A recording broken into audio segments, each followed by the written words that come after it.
वक्त एक बड़ी खबर आ रही है। महायुद्ध की सबसे बड़ी ब्रेकिंग, यूक्रेन की सेना पर ड्रोन से हमला हुआ है। जानकारी है कि रूस की सेना ने जारी किया है वीडियो और यूक्रेन के सैन्य ठिकानों पर यह हमला हुआ है। यूक्रेन के सैन्य ठिकानों पर हमले की जानकारी मिल रही है और जानकारी ये आ रही है कि यूक्रेन की सेना पर ड्रोन से अटैक हुआ है। ये तस्वीरें भी सामने आ गई है और रूस की सेना ने ये वीडियो जारी किया है। यूक्रेन के सैन्य ठिकानों पर यह हमला हुआ है और यूक्रेन के इन सैन्य ठिकानों पर हमला करने का साफ और सीधा मकसद रूस का ये कि जो लड़ाई 21 दिन तक खींची चली आई है, अब उसे कैसे पूरी तरह से खत्म किया जा सके। रूस और यूक्रेन के बीच युद्ध का आज 21वां दिन है। रूसी सेना ने कीव को चारों तरफ से घेर लिया है। मिकोलाइव इलाके में रूसी सेना ने तेल डिपो पर हमला किया, उसे निशाना बनाया और उसे उड़ा दिया है। इस तेल डिपो से धुएं का गुबार उठ रहा है। ऐसा लग रहा है जैसे कोई ज्वालामुखी फट गया है। लेकिन यूक्रेन की सेना भी लगातार हमले कर रही है। यूक्रेन की सेना की बैरिकेडिंग को लांघने की कोशिश कर रहा है। रूसी सेना का टैंक लैंडमाइन की चपेट में आने की वजह से फट गया। वहीं यूक्रेन की राजधानी कीव के पास 2 पत्रकारों की मौत की खबर है कि फॉक्स न्यूज की टीम की गाड़ी पर हमला हुआ है।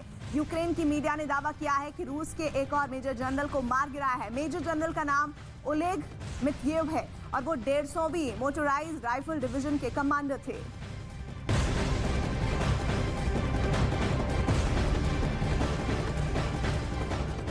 रूस के पैराट्रूपर्स ने यूक्रेन के कई खतरनाक हथियारों को जब्त करने का दावा किया है। रूसी सैनिकों ने इससे जुड़ा एक वीडियो भी जारी किया है जिसमें वो यूक्रेन के हथियारों को अपने कब्जे में लेते हुए दिखाई दे रहे हैं। बताया गया है कि रूस के पैराट्रूपर्स ने कीव के एक इलाके में यूक्रेनियों के इस हथियारों को कब्जे में लिया है। इनमें 10 javelin anti tank missile, hand grenade launcher और एंटी एयरक्राफ्ट मिसाइल शामिल हैं।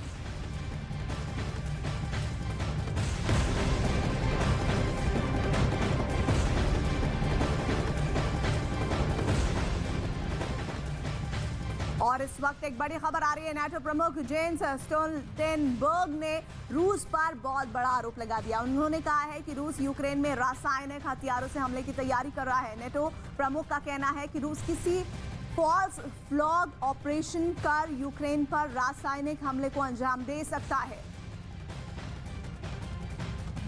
तो ये बड़ी खबर इस लिहाज से समझिए क्योंकि रासायनिक हथियार या हमले की बात पहले भी इस युद्ध के दरमियान जब 10 दिन हुए थे तब आई थी और अब एक बार फिर से इस बात को लगातार बढ़ाया जा रहा है, बताया जा रहा है। इस लिहाज से बड़ी खबर हो जाती है क्योंकि नाटो प्रमुख जेन्स ने रूस पर बहुत बड़ा आरोप लगा दिया। उन्होंने कहा है कि रूस यूक्रेन में रासायनिक हथियार से हमले की तैयारी कर रहा है और नाटो प्रमुख का कहना है कि रूस किसी फॉल्स फ्लैग ऑपरेशन को करके यूक्रेन में रासायनिक हमले को कर सकता है। They claimed they did not plan to invade Ukraine, but they did. They claimed they were withdrawing their troops, but they sent in even more.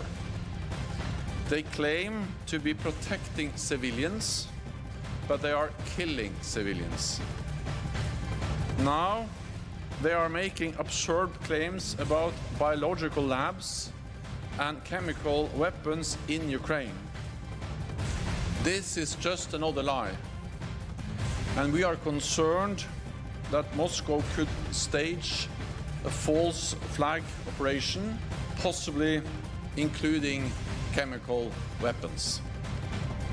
तो नाटो प्रमुख जेन्स स्टोल्टनबर्ग ने रूस पर आरोप लगाया है और ये अपने आप का बहुत बड़ा आरोप है। उन्होंने क्या कहा है, दरअसल रूस फॉल्स फ्लैग ऑपरेशन के तहत इस युद्ध को और बड़ा करने वाला है। अब आपको आइए बताते हैं फॉल्स फ्लैग ऑपरेशन दरअसल होता क्या है। दरअसल फॉल्स फ्लैग ऑपरेशन एक ऐसी सैन्य कार्रवाई होती है जहां पर एक देश छिपकर जानबूझकर स्वयं की संपत्ति, इंसानी जान को नुकसान पहुंचाता है, जबकि दुनिया के सामने वो ये बताता है कि उसके दुश्मन देश ने ऐसा नहीं किया है और इसकी आड़ में ऐसा करने वाला देश अपने शत्रु देश पर हमला कर देता है।